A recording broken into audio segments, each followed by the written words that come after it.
So what does the circuit look like? It's a little transformer. This is my little stand-in. It's a little LED stand-in for a light bulb. There's a little resistor sitting on the back side of that. And what it does, and you have one extra transistor here, a couple more resistors just to bring it down, and one big-ass transistor built into the case. All of this was about $5 at Radio Shack. And what it does is, this little transistor goes to the points, and it fires off into this transformer. Whenever the points close, it fires off, or points open, I should say, it fires off into this transformer. The transformer sees the light bulb on the other side of the transformer and shuts down. As soon as it senses the light bulb coming on, it shuts down through the transistor again. And of course, this transistor also powers the big transistor. The big transistor, of course, is powering your ignition coil, and that's what gives it that continuous arc. And it's fairly simple. If I can find it, I'll draw it out one day. But this little box has been sitting in my car for 15 years. Pretty close to 20 years.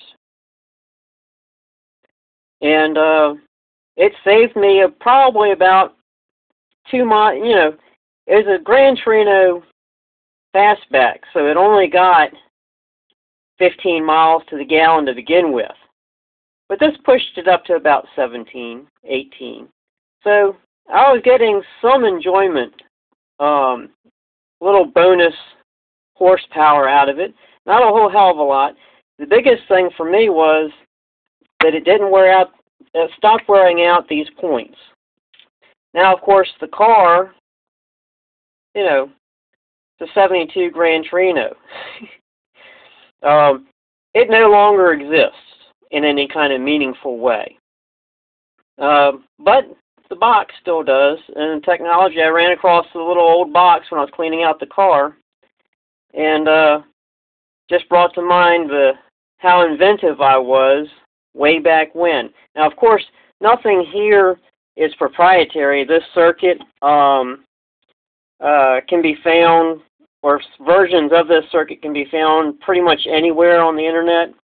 It's just a fast oscillator, and pretty much anybody can do this, and it's a quick, easy way to convert an ancient car, pre-mid-70s car, to electronic ignition without having to go through a fortune in new distributors, new pickup coils, and all sorts of stuff. You don't have to rewire the entire ignition system.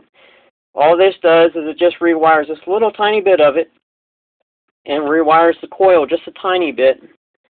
And other than that, boom, you're done. And this little box fits anywhere underneath the hood without a problem.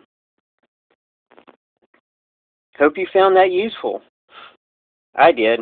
Got my enjoyment out of it. Patent not pending.